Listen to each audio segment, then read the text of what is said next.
What's up, y'all? This here chilling. Oh, whew. I'm not gonna be very long tonight. I just want to share this. Um, this thought. And by the way, thank y'all so much. I'm like one away from 1,000 subscribers, so thank y'all so much. If you come in, please press that like button and subscribe, and yeah. And I'm like 1,300 listening hours away from being eligible to be viewed as to be monetized. So thank y'all so much. Come on in here and do the thing. But I want to talk about this whole word of conservatism. And speaking as a foundational Black American man, I know when we see conservatism today or see conservatives, we think about white conservatives, and then we think about conservatism and then being black conservative. Look at them as being like a branch of the white right conservatism, and that's not how it's always been. Um, when I view conservatism, I don't view it in the Candace Owens. Um, who else? Name Cartier brothers, Anton Daniels, and that whole line of folks. I view it in the sense of us as black folks in this country and as a culture.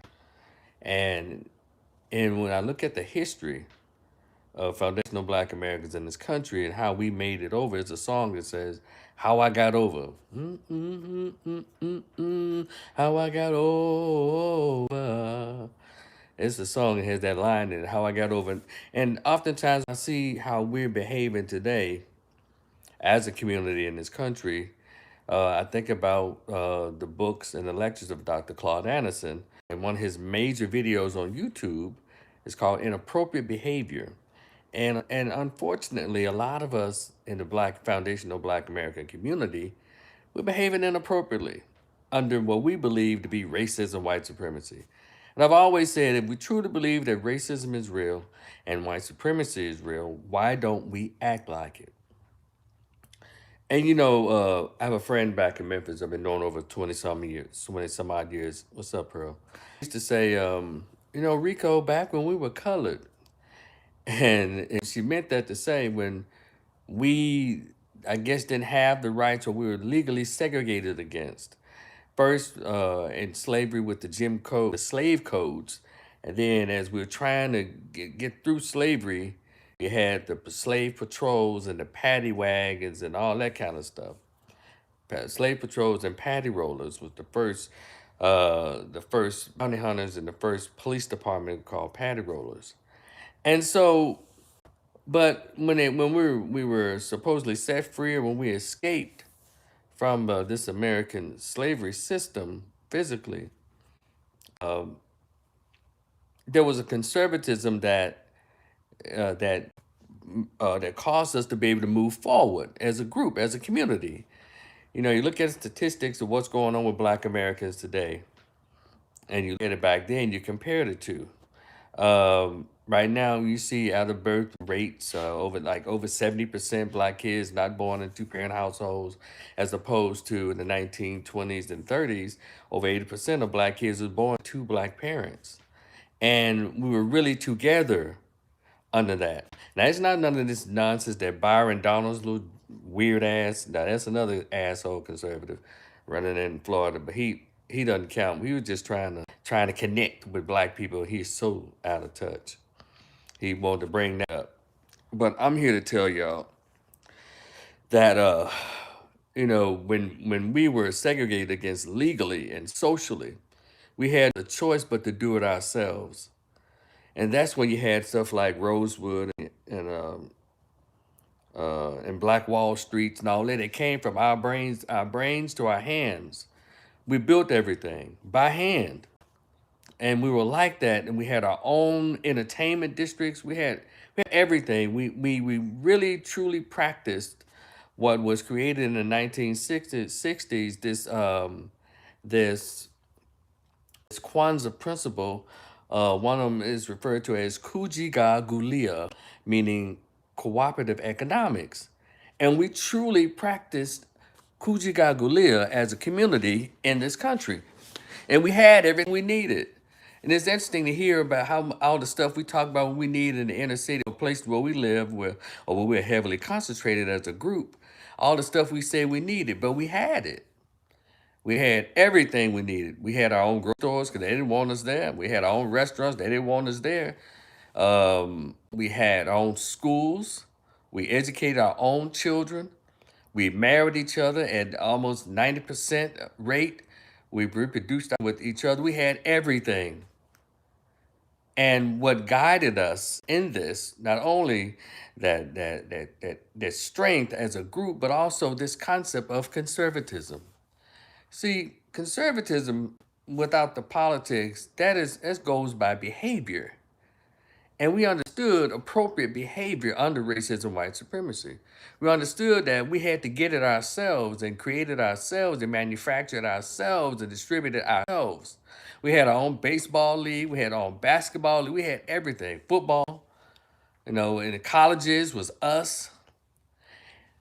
And so with the conservatism that we displayed, it had something to do with morality and character and goal setting.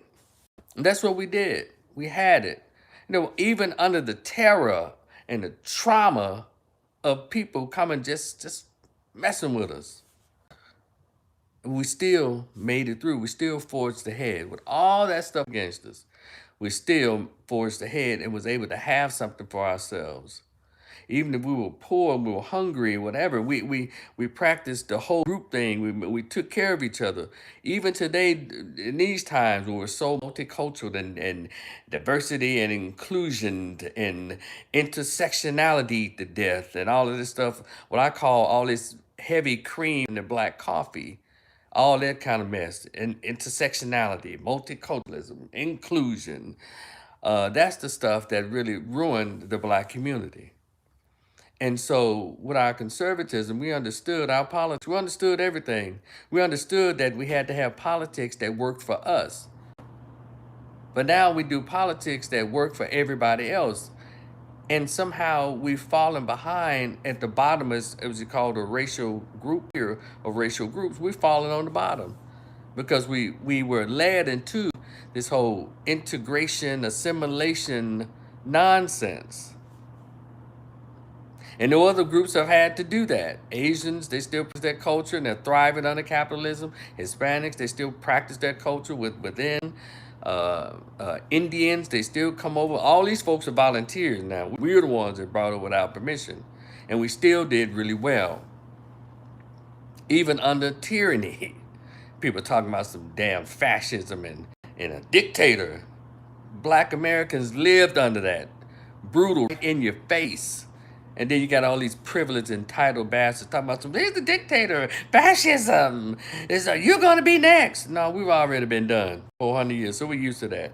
So I need us not to fall for that. But the conservatism has been given a bad name. And their conservatism is not conservatism. What the white right is talking about, that's not us. What these Negro, like the Candace Owens and all of that, that's not us either. Our conservatism is meaning conserve all the resources and energies and history and culture to us. They're married to white folks living in mainly white neighborhoods, Candace Owens and all these other folks. And so they don't have that connection with black folks. So when they talk about conservatism, hey, they talking about something else. Matter of fact, shout out to Amanda Seals for mopping the floor to Amanda Seals versus conservatives. That's on YouTube. Go check it out. She mopped a complete floor with their asses. I thoroughly enjoyed that molly-whopping. But with our conservatism, on all this tyranny and terror, we still made it through. Our test scores were up. We were doing it until this particular group of blacks developed this idea, well, if you can't beat them, join them. And I'll ask anybody, because I hear people talking about, Trump is attacking the civil rights. This is something the Democrats use every year when they want to try to fearmonger black people into voting. They're attacking your voting rights.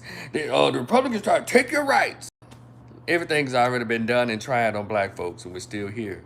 Because we're built a particular way by particular hands. So they've tried everything, done everything. We're still here. We're still thriving, striving. Um, yeah, they tried everything.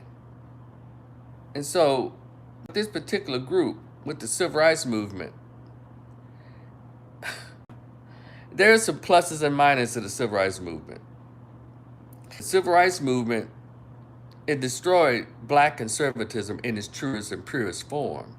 See, those three groups of blacks, these are three groups of blacks: black gays, black Greeks, and Negro preachers. These three groups of blacks, they rebuked or rebutted what Malcolm X was talking about, what Elijah Muhammad was spoke about, what Marcus Garvey was talking about, any of those folks, even what the Black Panthers were talking about. Self-determination, do for self. You know, we ain't mind separate but equal. But you know people are going to come together anyway because people like to have sex. Even during segregation, black and whites were sneaking and having kids.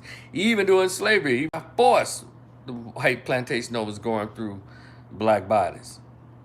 So that wasn't going to stop them putting a line in a concert. That was all a bunch of psychological nonsense.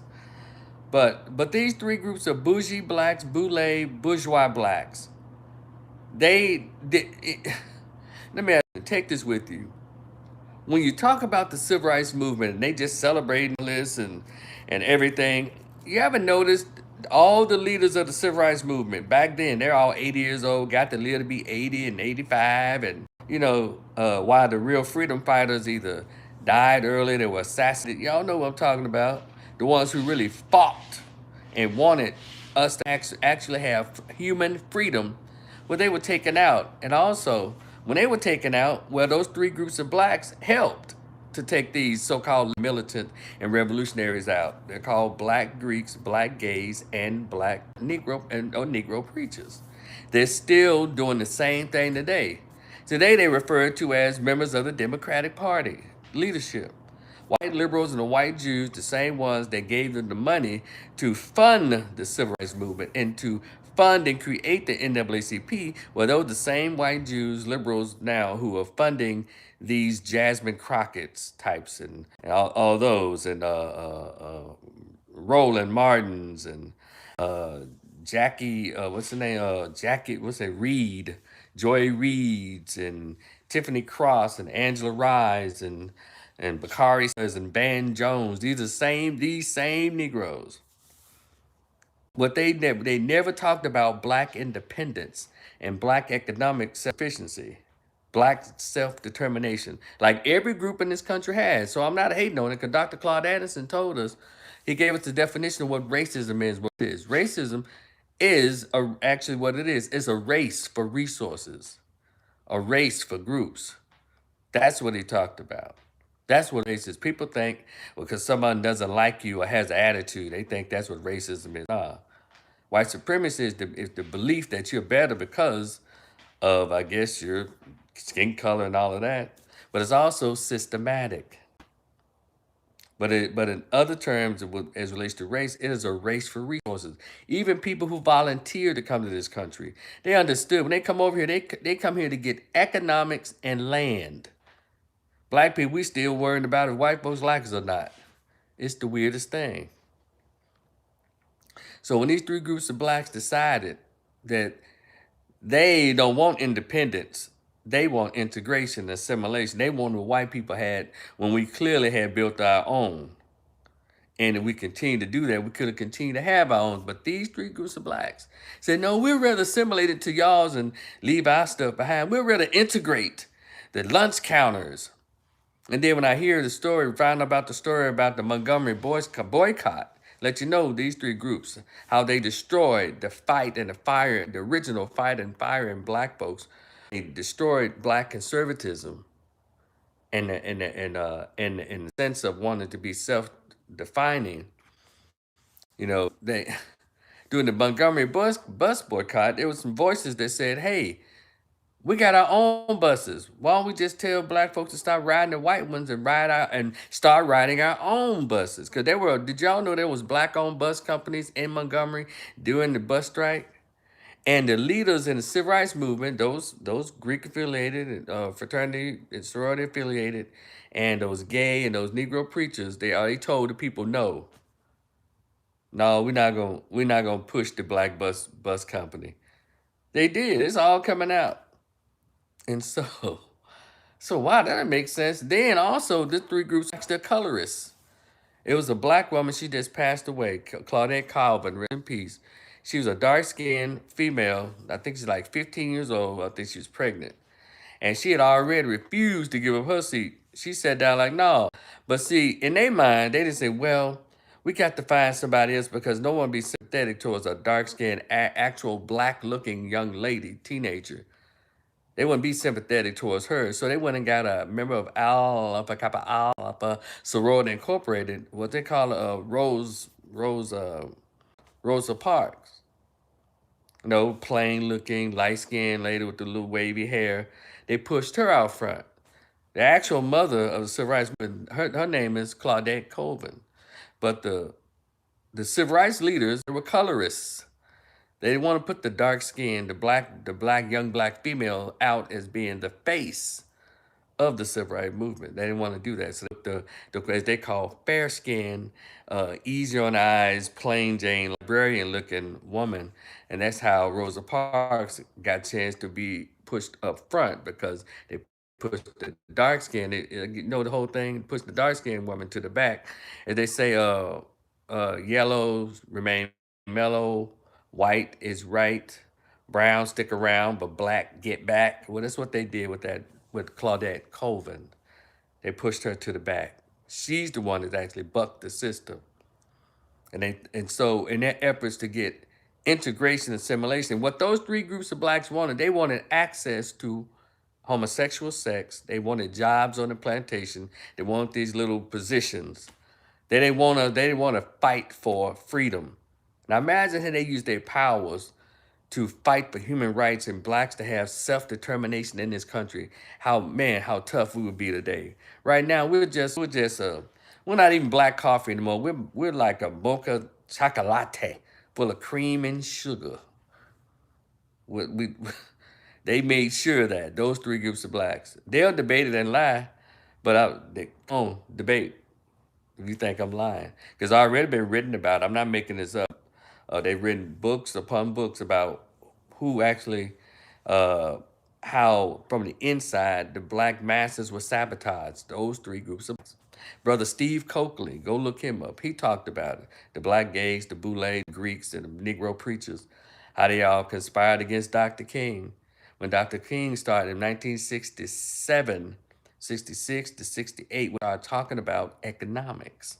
And when he changed his tune from no, we all should sit together and lunch counters and hold hands. We turned away from that. Well, that made the site's leadership nervous and upset.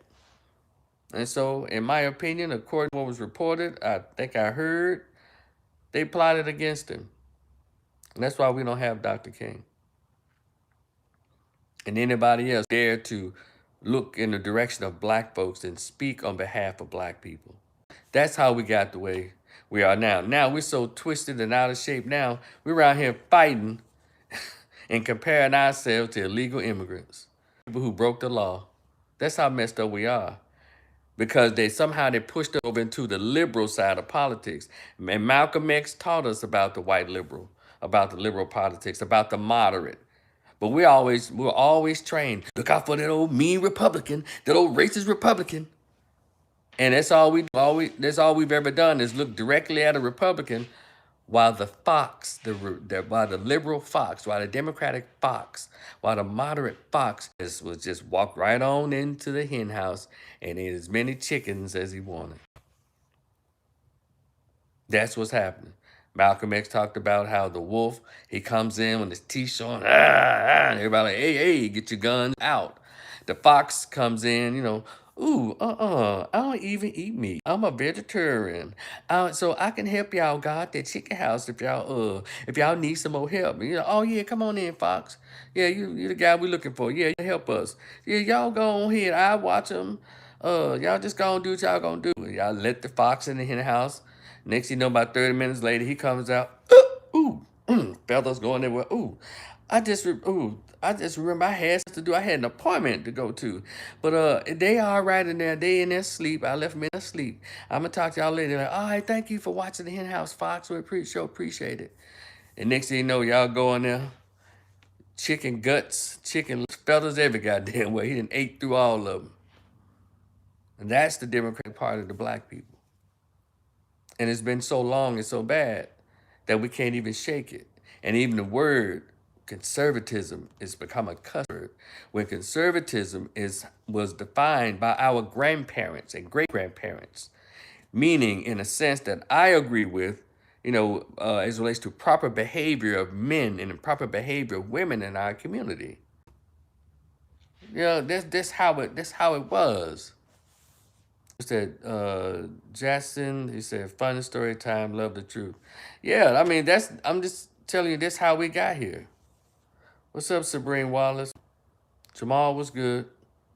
That's how we got here. And we don't, until we understand how, even within, so we got the other stuff that's on our heads, but we're going to have to start looking within and pointing out those and grabbing those who helped in the sabotage of our movement to be a sovereign or at least an independent people with the mindset of doing for self. Every group in this country does that. They got, as Dr. Claude Anderson would say, they got little Italy, they got a little Koreatown, they got a little Chinatown, they got a little Haiti. They got they got little Japan. Well, there's no little Africa, no black town. Isn't that amazing? And so we have to take responsibility for some of this. We got people who within our midst who all they do is run for public office and they lie. Well, we're going to black this and Trump is this and whoever's Bush is that. Republican. Yes, we got to end this tyranny. And soon they get in office, but it's so slick now, while they're running, they tell you, Negro, they're not going to vote for you. I mean, they're not going to do what you need them to do. That change some of these criminal justice laws, get an anti-black crime bill, get the reparations thing pumping, change some of these family laws, all the stuff that really affect us. Get some of these grants and some of these small business loans, some of the same stuff they give to people who volunteer to come over here. Y'all think they came over here because they're so brilliant? Do y'all know that the best of all those countries are not one that's coming over here? America helps them. And we watched in 2022, 23, how they opened the borders open and let everybody, at least 8 to 12 million people just walk across unvexed and unvaxxed. At the same time, there were people who were losing their jobs if they didn't accept the jab. But y'all don't hear me. So this is what's going on. And we're going to have to accept it. So how did conservatism become a cuss word when our grandfathers lived by that? And so it says, who's the Jack says, yes, I'm African American, but I see with open eyes. You're right. Well, thank you. And if y'all coming in here, please press that like button. I appreciate it. Just press it for me.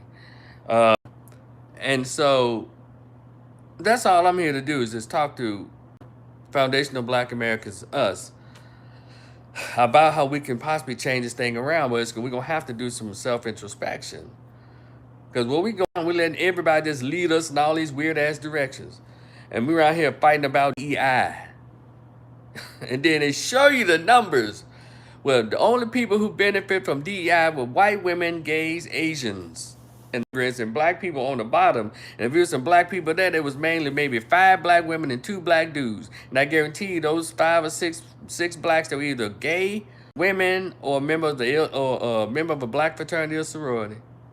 The masses of us didn't benefit from no damn DEI. But you don't need DEI at a damn HBCU. I wrote that down. People, they couldn't even understand that. Diversity, equity, and inclusion, and affirmative action, those were put in these white schools, these white institutions that want to hog all the money, and they want to invite other fellow taxpayers into this.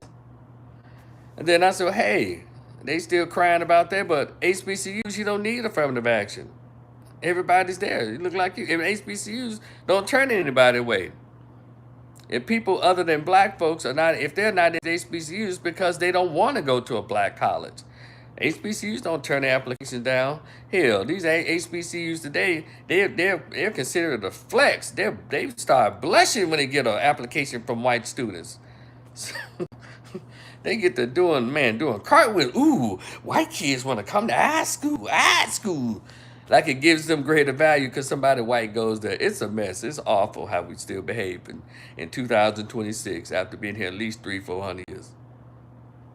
But you got people who buck to get in place to make sure that we don't think like Malcolm. We don't think like Dr. Claude Anderson. We don't think like Dr. Julia Hare. We don't think like Dr. Joy Lear. We don't think like our scholars, Dr. Ben Yakahanan and Dr. John Henry Clark. You got these Negroes in place politically and through appointments in place to keep black folks off the minds of self-determination. Yeah, it's something. Now, and so our grandfathers and our grandmothers, and their conservatism, that's the conservatism I lean into. Because our grandfathers and great grandfathers say, boy, you got to get up, you got to feed yourself, you got to build your own house, you got to take care of your family. And a young man is supposed to, they talked about manhood. They talked about what goes into it and what men are required to do. And it's just a different teaching and learning and a socializing when you're taking boys into manhood. Now they letting these boys decide if they want to be boys or girls. That's the liberal side of things. And then under black conservatism before 1964, see, we were cool up until 1964. We had some struggles and fights because they wouldn't leave us alone. But them Negroes got together and 1964, 65, they started pouring them into that strong black coffee. Now you have the weird statistics that's going on around us today. That group and that particular buffer class of blacks are still there. But they know what? After 2012, especially 2016, then 2024, they are pissed at people like me. Because thank goodness for the internet. Because at first, they were the only ones allowed to get on ABC, CBS, NBC, TV, and act as if they're the voices for black people. Oh, they had a ball. They had a ball. Nobody even asked them to speak for us. But they were the night suits and, oh, well, I'm a spokesperson for Black America. And tell you something, corporate America, if you don't give me some money, I'm going to charge your racism. On Kroger, Walmart, and whoever, Target, whatever, they'll give in and give just Al Sharpton some money. But see, when the internet came around, a whole lot of other voices, and we're out here saying those liberal bought-off bootleg Negroes do not speak for the masses of black folks in this country. And guess what they learned in 2016, but they really learned it in 2024. You can no longer carry the black vote. With these last elections, 2016 and hell, even 2020, but especially 2024, those buffer class of blacks, they are so mad when they hear Professor Black Truth, what's his name, the Black Authority. They hear my little channel. You hear who else? Sabby Sab. You got TD Media Group. You got Tim Black. You got a lot of people on here who are voices that are out, even on YouTube, talking over them.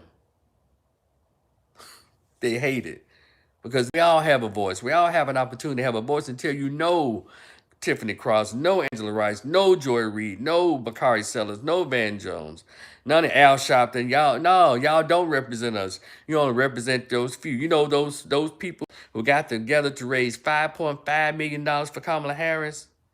Those black Greeks and black gays. That was for them. They wasn't for us.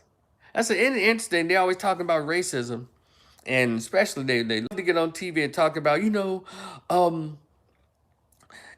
medical and the healthcare field, black women are the most discriminated against, and they don't believe a black woman's pain over a white woman's pain. I mean, and all that is true. But didn't I just ask y'all earlier, if you truly believe that racism, white supremacy, that racism is real and white supremacy is real, why don't you act it? See, we were acting like it before 1965. We like, all right, fuck it, we'll build our own. And there's still buildings across America, in the South, all across the South, where there are old hospitals that are now kind of, dilapidated, and old buildings where it used to be schools, from all this kind of stuff, still there, unmarked, but they were there because they didn't allow us to be in that stuff. And we had all our black doctors. Meharry is churning them out as fast as we need them. We black kids don't even want to go to school. We don't even train our kids to go to medical school now. It's amazing. And so they raised that $5.5 million. All these black gays got together. Talking about black men for Kamala Harris. Yeah, right. Now it was just you Negroes for Kamala Harris. Black men, we wasn't falling for that nonsense. And then they all got upset with us. From Maxine Waters to all the way down. They were pissed. Yeah, we got our own voice. You don't speak for us. Hell, we have degrees. We have intelligence. We have a word thought about policy. We don't need you to be a spokesperson for us. God damn it, we have C-SPAN, CNN, Fox News. Yeah, we have all the stations just like you. We have access to the library. We don't need you to be no goddamn spokesperson for the black community. Go take that hustle somewhere else. And so that's how they're extremely pissed. The conservatism is coming back in the black community, not the bootlicking conservatism. Not that kind, like Terrence K. Wicks and Cartier Brothers and all that kind of mess. Not those bums. Anthony Browder Johnson, whatever his name is, none of that. We talking about conservatism of our great grandfathers, and y'all don't own our voices. Oh, you little bought off. So let me go to $5.5 million that they raised for Kamala Harris. I said, isn't it interesting? Now, they're always talking about black women being mistreated in the healthcare field. And I said, hey, if you truly believe that racism is real and white supremacy is real, how come I didn't take that $5.5 million that they raised to put a payment on the beginning of a construction of a medical facility for black women? Or they like to say women of color. How come they didn't do that? I had a professor years ago. I was at Grambling. Shout out to Eddie Milton, Mr. Eddie Milton Jones at Grambling. What's up, my man? And we were having a little protest, and he came out and said, it's gotten to a point where our people, y'all are paying for what you want, but then you will beg for what you need. And that's how we behave. We pay for what we want, all material things, all the nonsense, but then stuff we really need, medical stuff, school education, economics, we beg for that. We said, Carlos, do I need to stop begging Brown, build your own stuff, build it yourself, your dog and all other people want something for yourself. I think I get it. I understand what you're saying, I guess. You kind of slow down when you write stuff so it can kind of make sense, but I think I get your point. What's this, Carlos? I get it. And so, yeah, that's what he said. I was like a young man, probably my early 20s, in college, maybe like 20 or 21 in college, and he said that. And with me, I said, you know what, that's true. God, when I look around the inner city and all that, this poverty thing, you know what? And the liberals love to hammer down on poverty. And in my mind, I said, wait a minute. Now, I understand. I understand, but and it was abstract, object. There you go, abject poverty back in the day, especially when you abstract all the resources from a community. And then the only thing you leave there is liquor stores and expect people not to drink it. It's psychological. When you go to an inner city neighborhood, all the buildings are dilapidated.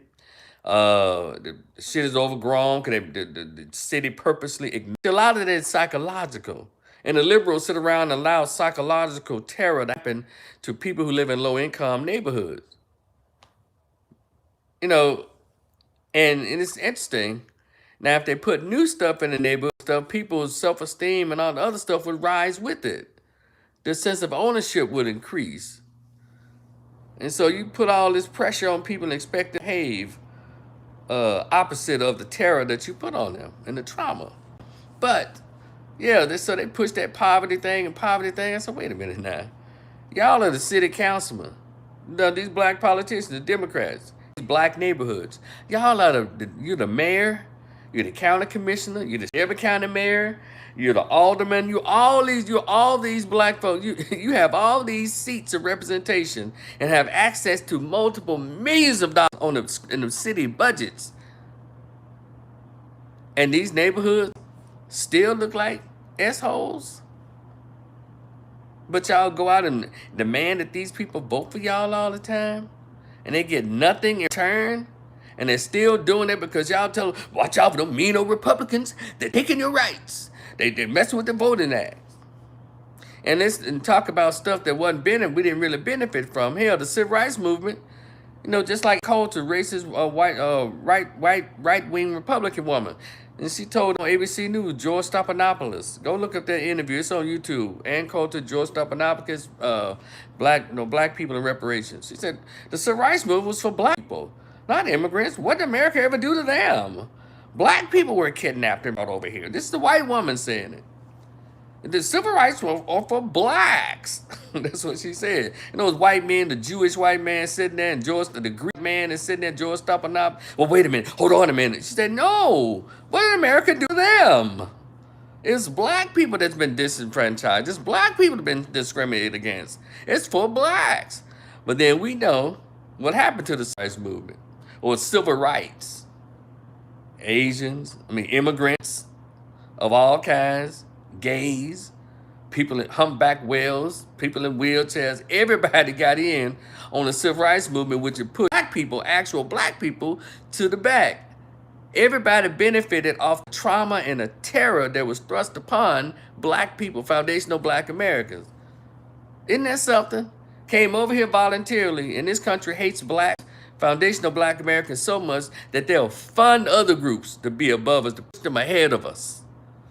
You think these people came from Mexico and El Salvador and China and Nigeria and all that, came up brilliant with money in their hand? Hell no. They'll tell you that they're talking more now. America gave them money, especially coming from the border in Mexico, and with 4 kids and a sack full of your clothes. And all of a sudden now, you working on construction. You got a construction company. Like black people didn't build everything that started America, including the White House, the whole, what they call that whole White House, the Jefferson Memorial, the White House, the black people built all of that. Like we weren't the first masons and carpenters. Get out of here. But thanks to those particular blacks, they pushed them into liberty, got black folks away from the conservative way of thinking. Conservatism means to conserve for you, your resources. But anyway, and it's not about disliking anybody. I'm trying to get black people back on track. Because all the stuff that's going on with us, see, everybody's not going to make it, but I'm going to continue to use my platform to talk to black people, us, my folks. Because when I go out, I live in a diverse community, and I say hello to everybody. I party with everybody, but I'm just like everybody else. My concern is my group, like their concern is their group, and there's nothing wrong with that. And anybody trying to shame any group for being for their group, you're an asshole, because you don't understand sociology. Sociology is the study of groups and their behaviors, their mores, their folkways, their culture, which includes their language and everything else, their food. And so when it comes to black folks, no, we shouldn't segregate ourselves, and we should all be together. Wait a minute, y'all don't tell the other groups that. We don't segregate ourselves. We just left the F alone. We got a lot of cleaning up to do in the black community, because a lot of us been poisoned. A lot of us bit of the poison apple right behind Eve. We lost. A lot of us have gotten into the whole transgender stuff. We want that. We want none of that. Wasn't even gay until we ran into the European. Where y'all think that came from? African people, the African culture, they weren't into homosexuality and bestiality until France, Spain, Portugal, Britain, all of them, even them damn the Arabs, until Africans started, until the other groups discovered African people, and then the ones who were kidnapped or and brought over here, stolen and brought over here, hell, Jewish white folks, everybody owned these African slaves in this country. Everybody got a piece. And they were dropped over in Mexico. They were dropped over in Caribbean. They had stud farms and breeder farms all in what we call Caribbean islands. We were dropped off everywhere. And the brutality and the sexual deviancy was thrust upon them. That's how homosexuality got into the black DNA or the black psyche. That's how it was introduced to black people, because we did that. What part of African culture? God created Africans first. And those other folks kind of evolved and from whatever. Shout out to Elijah Muhammad. So yeah, that's how they came about, y'all. And now people, and so they were able to get enough of them to say, hey, this is normal. We need to do this. We need to get rights and all this.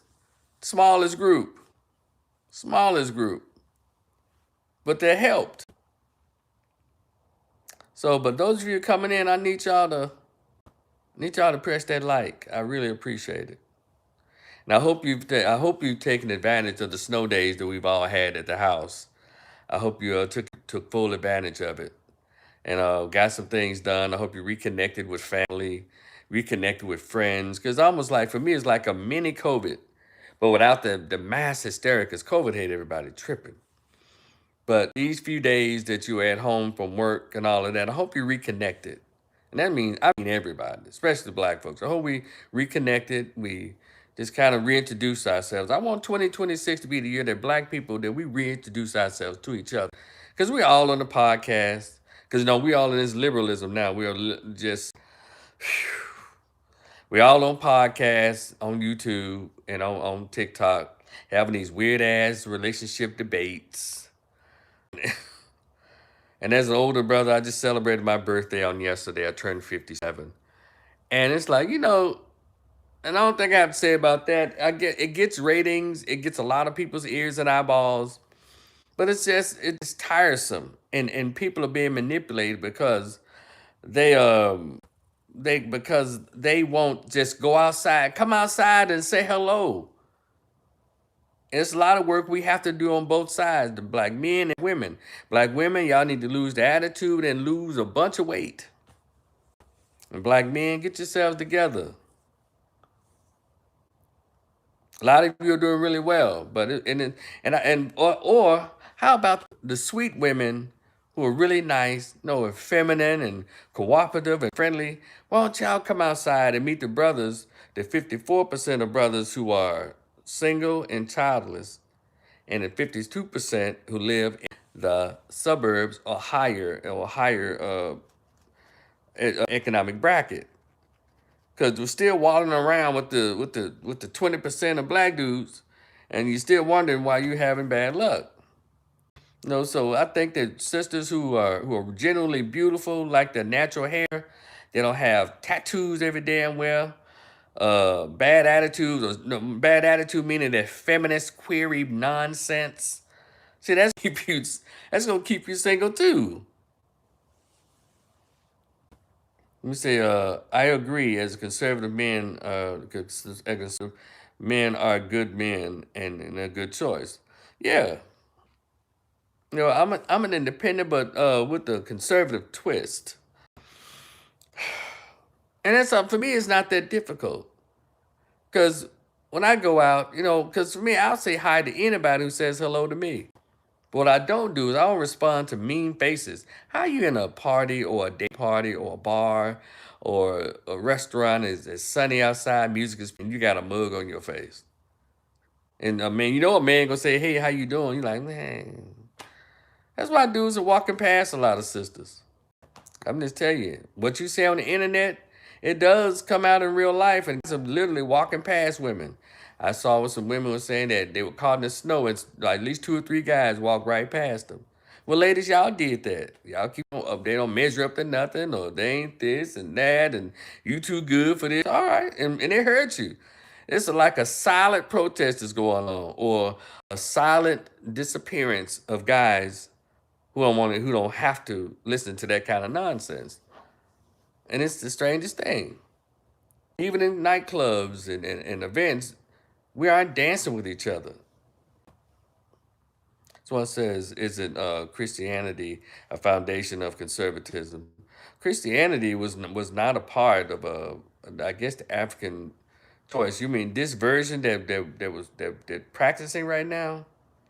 You know, it's in we're not practicing Christianity in its original form.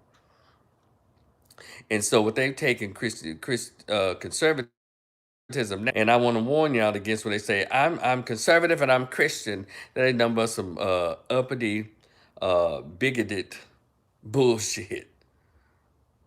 You know, because they even got old Polo Nicki Minaj. I'm Christian, and that's a bunch of bullshit. You know, when I hear the white conservative talking about I'm Christian, y'all pay attention. Anton Daniels be hollering that shit. I'm Christian, and I believe in Jesus Christ. That ain't nothing. That's nothing but a script. Just listen to these conservatives. A righteous perspective. That brother, I like his stuff, but he get the they're so out of it. They do not want to identify as black. That's why I can't hardly go there with black conservatives. I like what's named a righteous perspective. I watch his stuff. But then when he get his little panel, I don't watch that because that's some nonsense. But he doing a report, showing the videos, okay, I can do that. But he said, well, you know, I'm Christian. Anton Daniels reportedly said, I'm Christian before I'm black. So I believe in Jesus Christ. When you get to talking like that, okay, make your money, man. I know who you're catering to. I know who you're pandering to. You start talking like that. And Anton Daniels know damn well he ain't that deep into Jesus Christ. All the cussing and the N-words he slangs around. So just get out of here, man. I'm a follower of Jesus Christ. You a liar. If you was a follower of Jesus Christ, you'd be fighting on behalf of black folks, and you wouldn't be here long. So if people be playing this game, go ahead and like those of you who are coming in. Go ahead and respectfully press the like button, and also if you want to subscribe, you know, come on in. Let's do that as well. And that Cash App is always popping too. It's there. Go look at the description box. It's there. You know, I accept late birthday gifts. My birthday was yesterday. I accept those. So get at you, boy. And so yeah, when I hear him talking that Christian shit, I'm like, get out of here. All of them do that. We're Christians, and Trump is attacking the Christians over in Nigeria. And I just, oh God. Whew, let me get on over here and see how I can earn another dollar without listening to this nonsense. But yeah, that is what's up, y'all. So if anybody, how many people in here? Okay. If you got any questions, those of you in here, any questions about what I'm talking about, how black conservatism originally was the conservatism that really helped us out as it relates to morally, as it relates to our culture, our group, you know, or if anything I said, you know, if you have a question about anything that's going on right now, if you'd like to hear my opinion of it, this is Rico the Opinionist YouTube channel. So have any questions about anything, I'll answer it. I got a minute. So I'm just sitting here chilling. I've never been in part of the place, my spot where there's some good lighting and very comfortable here. Just sent Jen said, I believe you be Christian and also someone who may not believe but isn't necessarily religious, but does believe in the conservative values because it's right is right from wrong. Yeah, I believe in. I'm not a religious guy. I don't go to anybody's church. I don't subscribe to any religion. It works for me. And what you said, yes, has a lot of merit. And you can walk and chew gums. Your thoughts on illegal immigrants getting financial support and Black Americans don't get any support. Well, you already answered that yourself. You know, that's why we have this president. That's why a lot of us voted for this president to try to clean all that up. Because the liberals love doing that. They're going to continue to get support over black Americans. And there are a lot of Republicans who also know about being on Medicaid, Section 8, and food stamps and getting scholarship, all kinds of stuff. They don't have immigration card to first, a blue, what's called a green card to first. But the name of the game for Democrats is to erase the black vote. Because they know what that we're leaving little by little, becoming more by more, leaving the plantation, the Democratic plantation. So they're funding them. That's why Biden and Harris open up the floodgates, just let them in here, unvexed and unvaxxed. So yeah, that's why let them continue to try to what's called drain the swamp, if you will, because it's supposed to be America first. If you live here, you are an American. I mean, born and raised here, not come on over. And if you went through the front door of immigration, you are an American.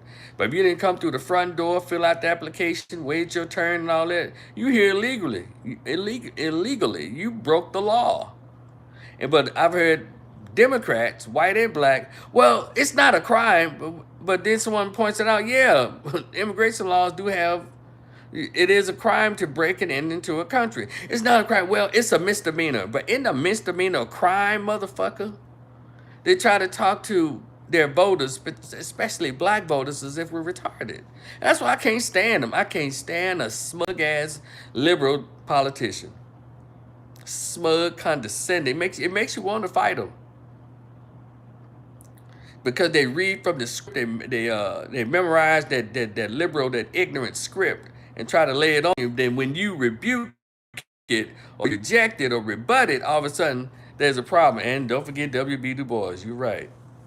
He didn't like Marcus Garvey. He didn't like the idea of black people being free or being viewed as human beings or being self-sufficient.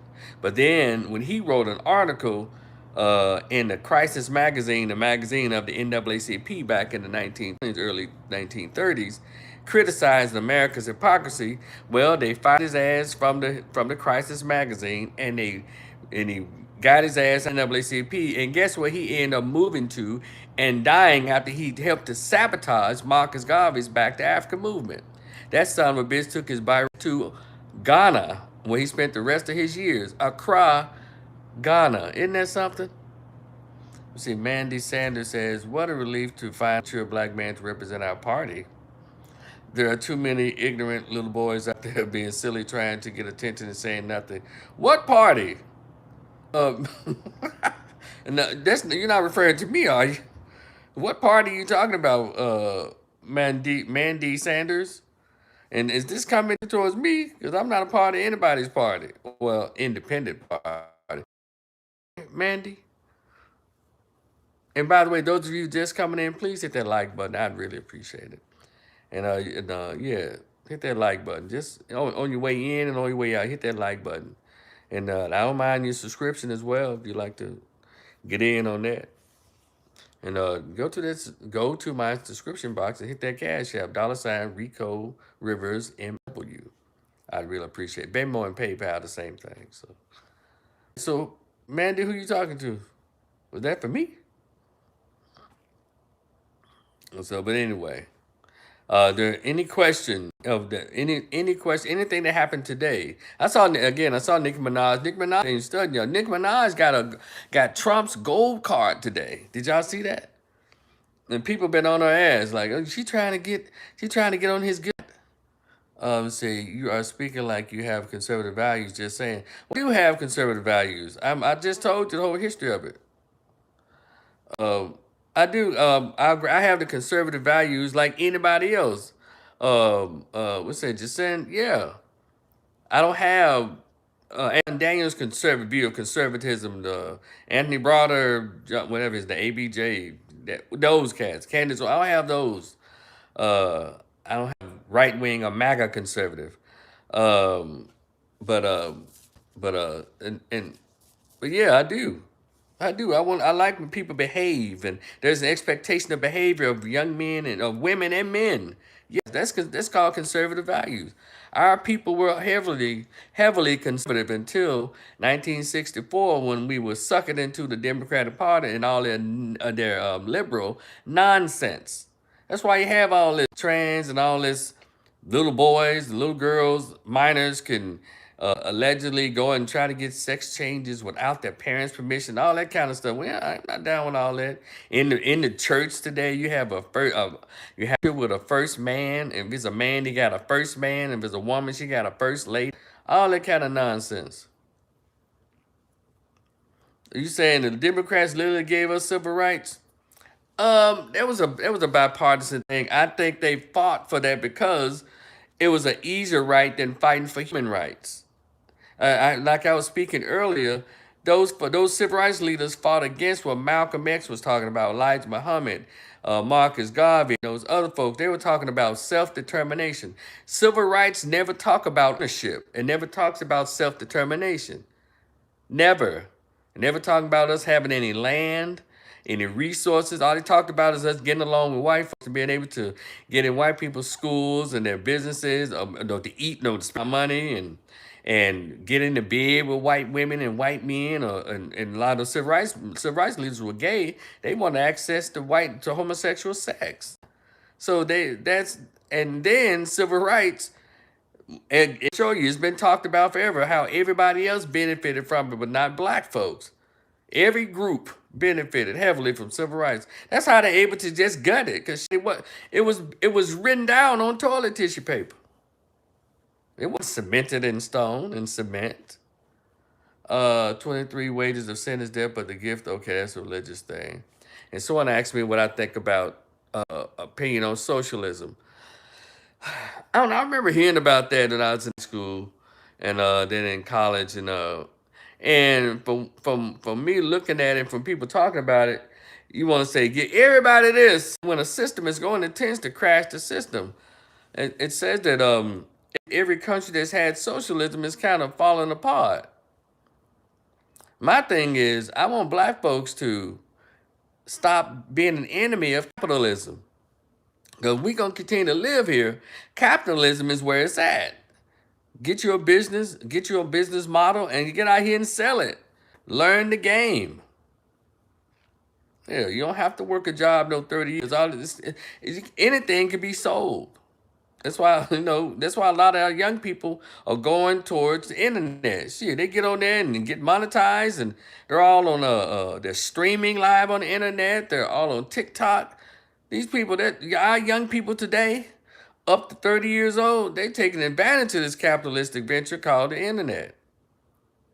And a lot of us still thinking, well, I'm gonna work my job 25 years, when I have 30 years, when I retire, I can go on vacation. No, those days are over. Our young people today are not playing that.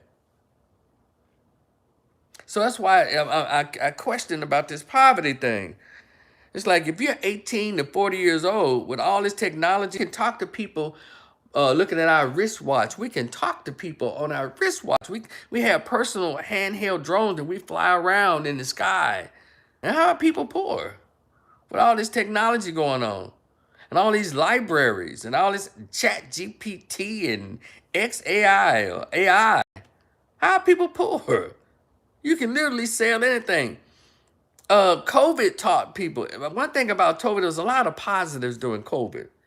And I saw this as a mental health professional. I saw this where two things will happen. Either you're going to reunite with your children and the love of your life, with your boyfriend or girlfriend, husband or wife, or you're going to realize, I don't like these kids. I don't like her anymore. I don't like him anymore. And it happened. Domestic violence the numbers kind of went up. Domestic violence break kind of happened because one thing about COVID, it made us actually deal with each other on a human level. We had to literally talk to each other. You couldn't go outside. You couldn't be separated by your 8-hour day job. The kids couldn't go to school for 7 hours. You had to literally be in the house. I think, we might can use another one. No, and I think we'll do better. I wish I was thinking like this when COVID was going on, because my online presence would have been popping. But I was going through like everybody else. I was going through it, depressed and just tripping. Some people were all alone and then couldn't handle being alone. Me, I enjoyed it. I could talk to my folks on the phone every day and all of that, but shit. I would be in my spot, peace and quiet. Then if I want to exercise, I went outside. There was nobody around because everybody was trying to stay away from each other. So I found somewhere I can exercise and run around without other people. It was cool. It wasn't exactly like Castaway, the movie, but it was cool. Or you use that time to really connect with people. And so, yeah, but anyway, the Democratic Party and liberalism really has not served us very well. It has, but the Democratic Party and liberalism has some good aspects of it. I don't mind their attitude of including everybody. My thing is, everybody don't want to be included in us or don't want to include us in their thing. They like to leech off of black people. They like to siphon resources and talents off of black people, but they don't really want us part of there. And Asians certainly don't want black people around. And certain sectors of Latinos and Hispanics don't want any blacks around. They get to act like that. But then the liberalism says, we're all human beings, we're all the same people. I get all that. But in this real life, goddamn, it's broken down by parties, by race, by groups, and everything else. And those are the rules I live by. I don't live in this esoteric ass shit. Well, we're all together. It doesn't matter. We all bleed the same blood. No, not dealing with that. This shit is about money. It's about money, and everybody's trying to get it. That's what we should be doing. You don't have to, stab anybody in the back to get it, but that's what it's about. Capitalism. Let's get this capital. They say money makes the world go round. Let's get it. But they say money doesn't make you happy. You crazy. All right, let me win the lottery. I'm gonna show y'all what grinning and smiling really looks like. But if I win the lottery, I won't show it to you because I don't want anybody to know that I won it. I'm talking about the 50 million plus. I'll come up there in a panda and I'll have my Winnie the Pooh voice. Oh, hi. Or I wouldn't say a word. I'll just wave in my panda suit and I'll say, give me a big ink pen so I can sign the check like this. And then wave on off. And just say something. Just say John Forsyth out of somewhere in Utah, 150 million. See, I'm right here, right here in DFW.